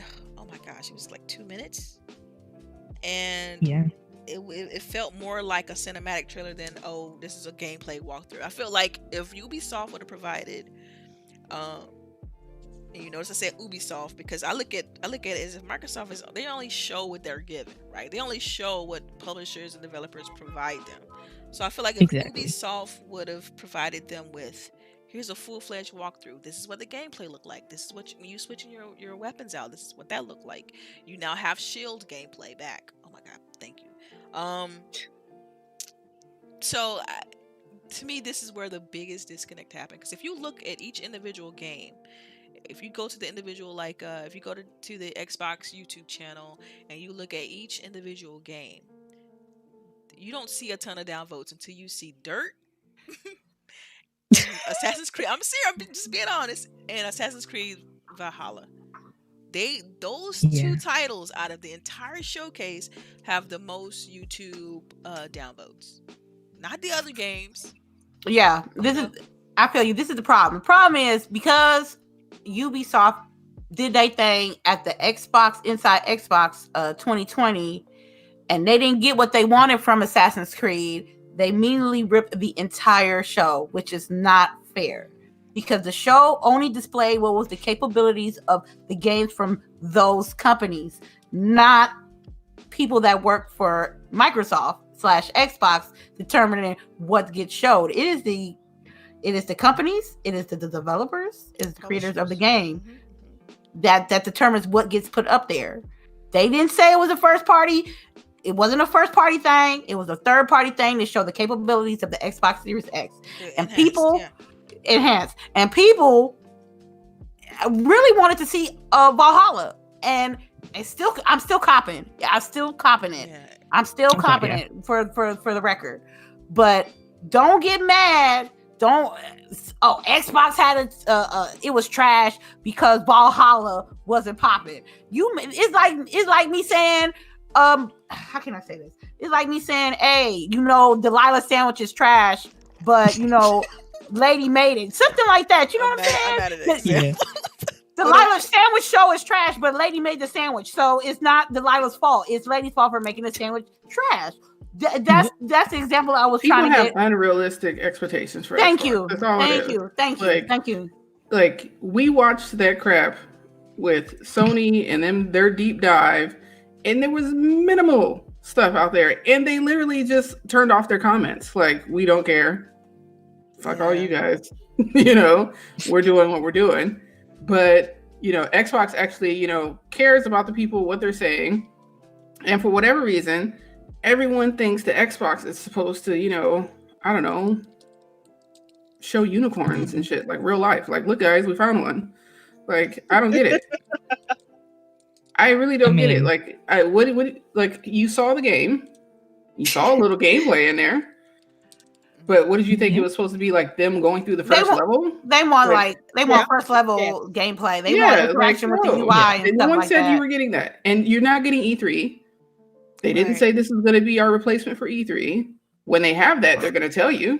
Yeah, and then we even dropped a press release. Like, we dropped a press release well ahead of the Thursday. Like, this is what we're doing for the summer. Okay, you're gonna have something every month.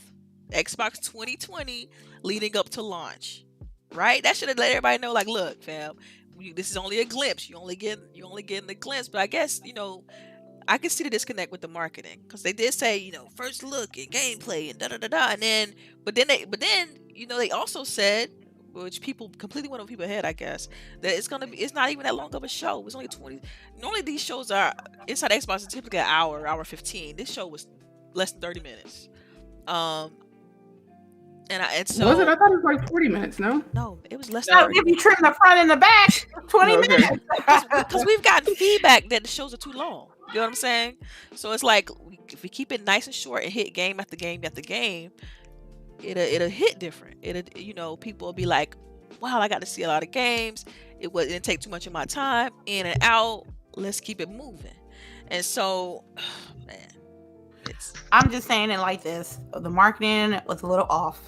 I personally enjoyed the show. A little short, but the dislikes was the most thing that I did not like about the show wasn't the actual show. It was the comments from people about the show. Most likely PlayStation fanboys / girls. Y'all have people. Y'all got. This is towards them. Y'all got no business talking about what Xbox is showing and the degree of them showing it. Don't matter if it was just a 30-second gameplay clip of Valhalla or a bunch of indie titles or in-game footage or whatever. Because I, as a PlayStation consumer, is still waiting for a console. I'm looking for games. I'm looking for the PlayStation stay-at-home play / event. I have not seen any of that yet. And it's 6 months or so before the launch of the new PlayStation 5 title. You are not enticing me to spend between $3.99 and $4.99 on your console. All we got now was leaked trailers of your game that's supposed to be ready for cross-gen, which is The Last of Us 2 and Ghost of Tsushima. Now, I'm going to get Ghost of Tsushima because that looked nice. I'm interested in getting it. I'm going to get it. But as far as in-depth of a console or games or interviews with developers of talking about their exclusives from PlayStation, I ain't hear none of that. And as many people as they want to talk about what Xbox lack of, they need to start putting that same energy of what PlayStation/Sony needs to come up with. Because I ain't seen nothing. That's all I'm going to say on that right there. Mm-hmm. So read, baby, read. Basically, because of Valhalla's lack of gameplay, I feel like, because they even went way through the show, they was like, oh, and stay tuned for Assassin's Creed Valhalla gameplay. They mentioned it. We was all watching because we was doing like a live reaction on with Discord. I think we were on Discord and Twitch because you recorded it on Twitch.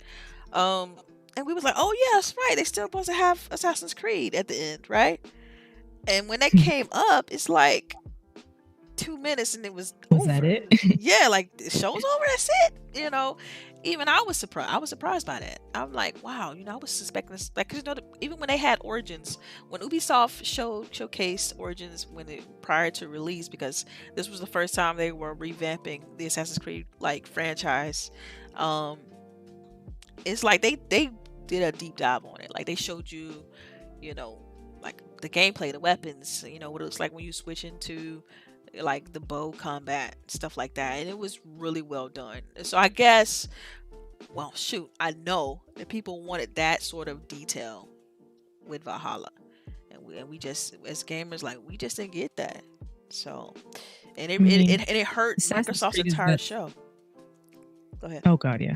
But Assassin's Creed is that series that if you're gonna get it when they announce it. Like, it's been a decade running. If you're not hearing an Assassin's Creed and you're immediately like, I'm getting it or I'm not, there's no in between. So we knew what. People did want that long Origins explanation, but also Origins was coming back from a hiatus of, was it 2 years? Mm-hmm. So we expected some different things. But people were like, we had, what was it? Cuphead. We saw like 10 seconds of Cuphead. And people loved it. So come on, guys. Stop complaining just to complain. Enjoy the fact that we're getting these games.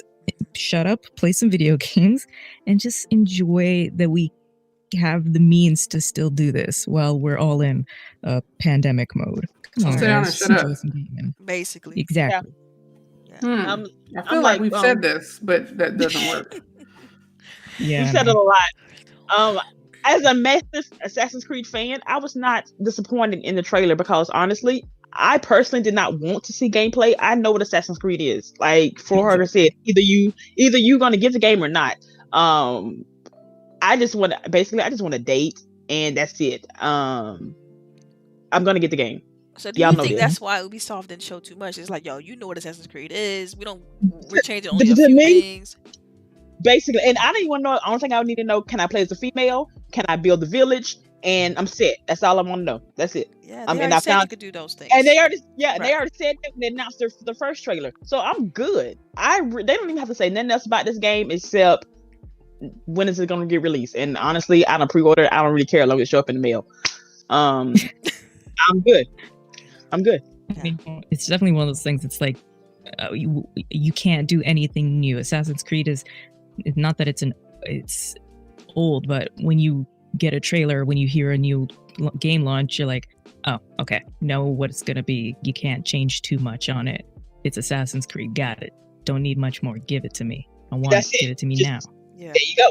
Maybe they did that because they didn't want to spoil too much. I mean, they don't want to, they don't want to show the story because it might be a surprise, or they don't want to go too deep into the details just yet because they want to spread this out up until release. They got plenty of times, they got plenty of dates they can use to showcase the game, and they didn't want to put this in Microsoft's event. That's, to be fair, Microsoft has been trying to shrink that show down from being, an hour and a half long and so on and so forth. Can't please people. So. So you get what I'm saying? So it's like you're trying to find that happy balance, that medium that's gonna, impress people with the games, with the new games that's coming, because I mean, like I said earlier, it was 90% new IP in this show. Yeah. So it's like you. I mean, I'm getting to there. I'm getting there now. I'm thinking maybe you just can't please people. That's exactly what it is. You cannot please everybody, and the more games get bigger, better, graphics get better, stories get more enriched, you're gonna have people who won't criticize everything. It's one thing if you criticize something that you personally don't like, you're entitled to that. But everything, especially when it comes to consoles, I've never seen so much hate on consoles and so much time people put on the hate of their console. It's just ridiculous. Y'all cannot be mad at Xbox for something that games developers chose to put out there to show us. Don't get mad at them. Don't get mad at them. Get mad at what they got. Like, here go my cards. They gave me the cards. I'm showing you my cards. Like, that's, you only can show what you're given, like, as a publisher, because this wasn't first party, right? This is not like what we're working on. You know what I mean? This is not Microsoft's, like, this is not what we have. Is our 15 studios. So we're showing what third party has given us to show you. I do think this messaging could have been cleaned up. I mean, of course, I agree with everybody on that. Like, they said gameplay. Granted, every game had gameplay, except for maybe Scorn, which had more like an engine-esque, and so did what was the other game? Medium had more like CG kind of stuff. But every game had gameplay elements in it. It just wasn't a full-blown walkthrough. So I personally, if I had to grade the show, I thought I would give it a solid like B. Because I liked I like the titles they shown. I know the ones that I'm copping. Every game on there that they showed, I could see myself playing at least once, right? Like, I could see myself owning these titles. So for me, it was a solid B. Oh God, yeah. Yeah, but you know, I caveat that with, like, I'm a little biased though. You know what I mean? I can't help it. So at least you admit it though. Right. So my question to you ladies, what would you, if you had to give this show a grade, what would you grade it? And what could they do to make it better? That's the next question. Okay, high C, low B. They could have, I would love to, like, less Dirt 5, less Scarlett Nexus, more AC Valhalla. Don't be scabby. Go ahead, I'm sorry. That's just I think that there was too much what about it. It was too much Dirt 5, not enough AC Valhalla. Even though out of everything on the list, Valhalla was supposed to be like the shebanga banger. You know what I mean?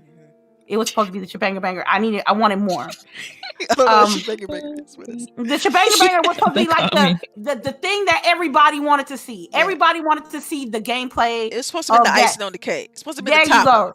It's supposed to be the shebanga banger. The shebanga banger. So I wanted more, but it didn't deter me of not getting the game. Don't hate the player, hate the actual game. They just showing what they can show. High C, low B. All right. CHAREECE, what you think? What would you grade it? A solid B. Yeah. A solid B. You know, I don't know. What could have made it better? What could have made it better? To me, honestly, more trailers. I wouldn't mind the trailers. I like looking at video game trailers. Like, when I'm really bored, I would literally just pull up YouTube and watch trailers, even from years back. So I'm cool with that. Make it better. You know what would have made it better? If they released Aaron's Zoom background onto the Twitter, that way I can put it on my desktop. Man, that would have made it better. Find that anywhere. You know I'm lazy. Somebody DM me that mess. Yeah, I'm solid B. I'm good. Oh gosh. Okay. All right. Who hasn't spoken? Let's see. Boogie, do you want to speak on your grade for the show, or? I agree with what's her name, CHAREECE. I think it's like a B. I think the only thing that could have been better is if they did more of a deeper dive, but it wasn't like the end of the, end all be all. They didn't shit in my Wheaties before not doing that. Like, I don't get all the hostility. Yeah, it's kind of overkill. The hostility is. I'm gonna say the great point. One funny point of the show is when Aaron Greenberg had that fridge in the back. Cause that had me. You made people that joked about your console, and you made it a joke within yourself. I like that. Yeah. I like that. Sense of humor. Yeah, sense of humor. Yes. Yeah. All right, TheFloorHugger. What do you have to say? Like, what would you rate the show? B. Well, no. What do you think they would have to do to make it better? I mean, you would have to do amazing things for it to be an A. You would have to show minutes of gameplay from every single game, but then you creep into this show is too long, or I didn't want to see that, and that kind of thing. I think B is respectable. They showed a lot of things. They showed Turok. No, not Turok. What is it? Second Extinction. Sorry. That looks like that could be a fun Friday night with the family or the boys or the girls. It was interesting to see Scorn again because that one had been delayed for a while. I didn't think that one was coming out at all. Saw a few new games. Saw Yakuza. Saw Valhalla. I don't know. For me, it was average. Yeah. It was fine. It served its purpose, but it didn't go out of its way to be spectacular. Yeah. Yeah, I think the only other thing that they could do is just be like even more direct with this is an Inside Xbox. Inside Xboxes will be no longer than 30 minutes, type of thing. Like, I don't know, really spell it out for these jokers. Yeah. Because I thought it was interesting that even after the show, or even during the show, like people was like, where's Halo and where's naming all the first party titles when they had a press release like, yo, this is just third party and we're showcasing our stuff in July. Like people don't read. Yeah. People don't read. Literally, my day job is actually getting people to read. They do not read.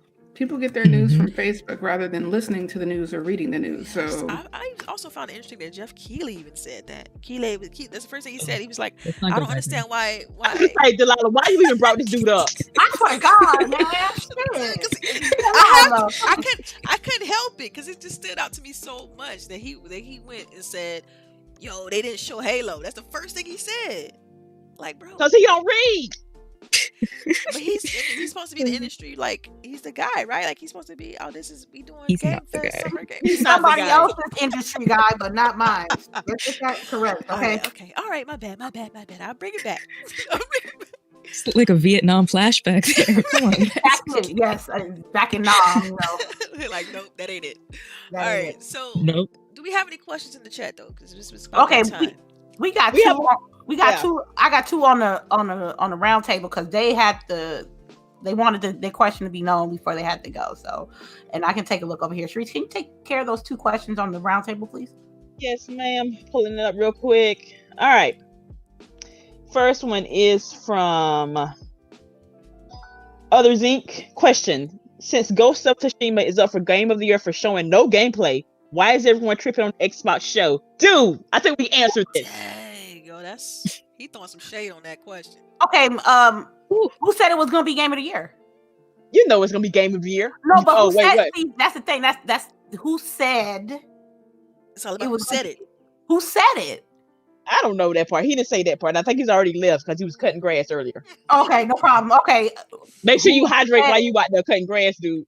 Who said it? Whoever said that, you gotta look at their credentials real quick because there's too many games out here to be calling Game of the Year. Cyberpunk ain't even come out yet. Come on now. Oh, that's gonna be Game of the Year for sure. Game of the Year is Cyberpunk. Everybody knows that. Cyberpunk. I'm gonna tell you right. I'm gonna tell you. So much pressure. So much. Y'all don't feel that? Like I feel like for that game is so much pressure. I mean, to deliver. But they already set the standard with Witcher, so we kind of know what to expect from them. Well, it's gonna be quality. It's so many. Man, you know what? I'm just gonna keep it moving. What was the question? What's this question? All right, second question from Philly Eagle. What's up, Philly? With the individual game streams revealing that the majority of the hate was due to AC Valhalla, why do you think YouTubers are fearful of admitting that was their real beef? Because they needed a guinea pig or a scapegoat. Like that's it. It's an easy scapegoat. Like Xbox did. They don't want to disrespect or clown Ubisoft for that. But the next thing to blame it on was Xbox because they presented it at that show. granted, the marketing, let's be real. When they put out the press releases and for the show, I feel like if Aaron Greenberg even put this on his Twitter post, if they would have just kept it like, yo, this is Inside Xbox, and then talk about like gameplay, I think it would have hit different. The show itself would have hit much different. And so I agree with Greenie on that. So I think that kind of feeds into the issue with people's reaction. But you're right, and the proof is in the pudding. When you look at the upvotes and downvotes on Valhalla, like it's very apparent what happened there. So, all right, Yeah. Thank you for your question. Well, I got some more in the chat right now. I got Rain G4 right here. Oh no, we got to go by Jonathan B. Jonathan B. Question: what would each of you name your demon baby? Oh my god. I'm gonna skip this question, man. DB, Demon Baby. I mean, if you want to go with the original, you call him Damien. See, take it bite. What about you, CHAREECE? Jeff Keighley. Oh, She ain't wrong. You know what? That's it. Right there. That is my demon baby. There you go. Okay, next question. Brain G4, thank you for coming through. Will you ladies get the MK11 DLC? Man, that's $40, bro. See. Y'all know I'm get. Y'all know I'm get that. I don't get it. How you got season pass and you don't got it. I'm assuming this is the second year of season, so I can understand if it's a whole new season and we're gonna get whole new stuff with it. So you paid $100 for the season pass plus the game, and you got to pay another $40. That sounds like Destiny money, cuz. Like they just ripped you off. Again, like I said, I can see it since it's a new year and I can see it. I just don't want to pay it. Is it worth the $40 though? That's my question. Like, I mean, I don't know how long it is. How long is the story? You're not. How long is the story expansion? That's the question. You're getting RoboCop. I don't know why the hell we're getting RoboCop, but that's they could have had somebody better than RoboCop. This is an actual. Stop, man. We don't talk trash on RoboCop in this house. I know. Okay, well, excuse me. But what is he doing in Mortal Kombat? Yeah, but this is an actual story DLC. This is not just fighters. Yeah, it depends how long that DLC is. That story expansion, because the original game was like 7 hours. So if I'm paying $40, I'm expecting maybe 3 or 4 for 3 or 4 hours, and that's still too much. And that's still too much money. Yeah. Get it in a couple months when it's on sale. That might be what I do. That's what it is. That's the way. $20 expansion. I'll get it. I just think 40 is too much. It's $40. That's a grip though, man. Because $20, that's a full-fledged. That's a full-fledged game. Yeah. Amen. Okay. All right. Thank you for that really nice question, Rain G4. Sir X-Man. What's up, Rain? Question: If they made a Tomb Raider collection from 1995 to 2003 with original graphics and an updated controller scheme, would you buy the complete collection? Day one. No. Oh wow! No. I will. No. I will. Just to get the earlier. Come on, entire Tomb Raider collection with the improved controls. Oh my gosh, dude! Yes. Maybe I'm different on this. I love Tomb Raider. I already have all of the games. But I play on PC, so I can have the controller scheme to be exactly what I want. So for me, that's a no. See, yeah, you already up to par. If it was console, hell yeah. I just can't. I need an updated graphics. Are we gonna get this a remaster, remake? What is this? No. Okay, I might dibble dabble if the price right, because you can get an emulator on PC. You can get an emulator on PC and get it cheap, real cheap, and just use your console controller as your controller. So it depends. Even on Steam, there's actually, I think there's a bundle on sale right now, and it's like $100, something like that, depending on if you already have some of the games. Yeah, it's already on sale. Tomb Raider is one of those games. It's like Assassin's Creed. Either you've played it and you got it, or you don't. And just not putting new controller scheme is not going to make a lot of people play the old ones because they're clunky and they're ugly. And I say that with as much love as I can. I think that's mostly because of the control scheme, though. Because the whole pivot camera, it's if you And like, don't get me wrong, I love Tomb Raider. On Double XP, I started the hashtag Polygon Titties thing. Love Tomb Raider, but it's just old. Yeah. It's like going back and playing Perfect Dark. That game is not good, but we have fond memories of it. You talking about old school Perfect Dark from the 64 era, right?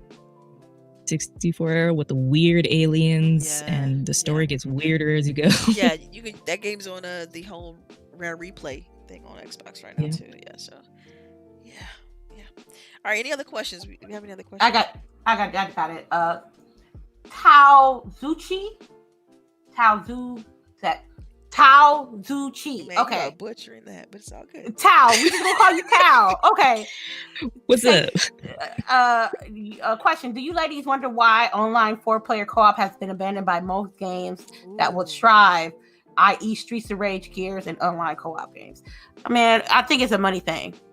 But for Streets of Rage 4, they should have put online 4-player co-op off rip. It shouldn't have not been no 2-player online, knowing that everybody's inside and they can't be doing LAN parties before we can't go to your house and play 4-player co-op. You know what I'm saying? I think it's a money thing.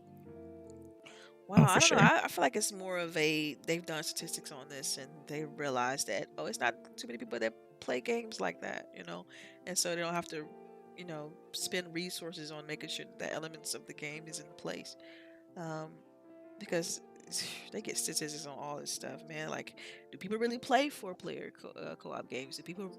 Well, usually it's 2, or usually it's 3, or usually, you know what I mean. So it's so much data that's shared with these games in regards to like actual people playing, to where they can make these decisions based on that alone. And I don't know. I think. I mean, I agree. I think that Streets of Rage should have been, because that's just, you do that for that type of game, like side scroller beat 'em up. It's arcade, it's kind of like, you remember Teenage Mutant Ninja Turtles back in the day, arcade for players. Like it's 2020, you can't do that in a like, I don't know, man. That to me is kind of strange, but I think I don't know where I was going with that, but yeah. I kind of lost my train of thought, man. The scoring video popped up and I'm like, yo, what is this crap? Like, it's so creepy. But yeah, I think it's still needed. I think it's something they shouldn't abandon, but I can understand why companies do that if they feel like statistics doesn't match up. So yeah, I mean, good thing at least they have co-op, online co-op. It could be like Battletoads, if they're still going with that couch co-op only. It's like, no, I don't want to go to my friend's house and play Battletoads.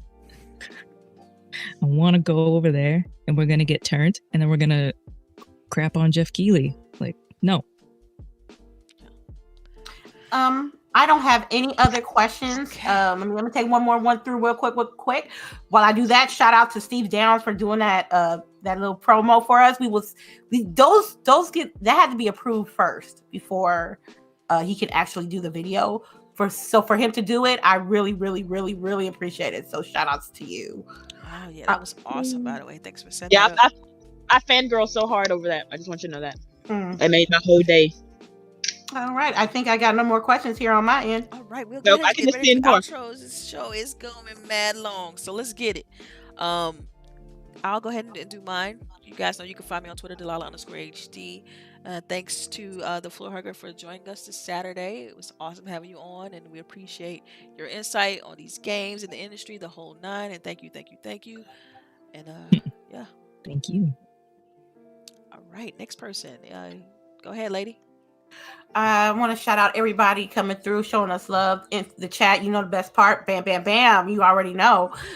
Shout out to TheFloorHugger for coming through and enlightening us with your intellect on video games. I would love shout outs to the panel. Excuse me. For doing what they do best. You can check me at, out on YouTube, Lady Infamous 415, Twitch, Lady_Infamous 415, and my side piece, aka Twitter, Lady_Infamous 30. And check out Some Sort of Gaming podcast every Monday on your favorite podcast source. And thank you guys for stopping by. Yep, CHAREECE.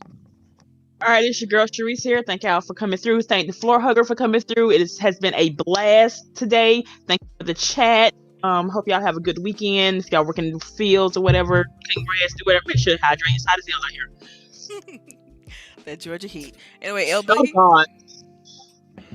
All right, so LBOOGIE0208. You guys can catch me Mondays on the Roundtable podcast, and you can also catch me Tuesday through Wednesday on Mixer, LBOOGIE0208, or just hit me up on Twitter if you want to chat. All right, and TheFloorHugger, where can people find you? Go ahead and do all your spills. You can find me on everything at TheFloorHugger. Literally everything is TheFloorHugger. If you can think of it, I'm probably on it. Twitter, Instagram, Twitch. Make sure you guys also come by every Wednesday.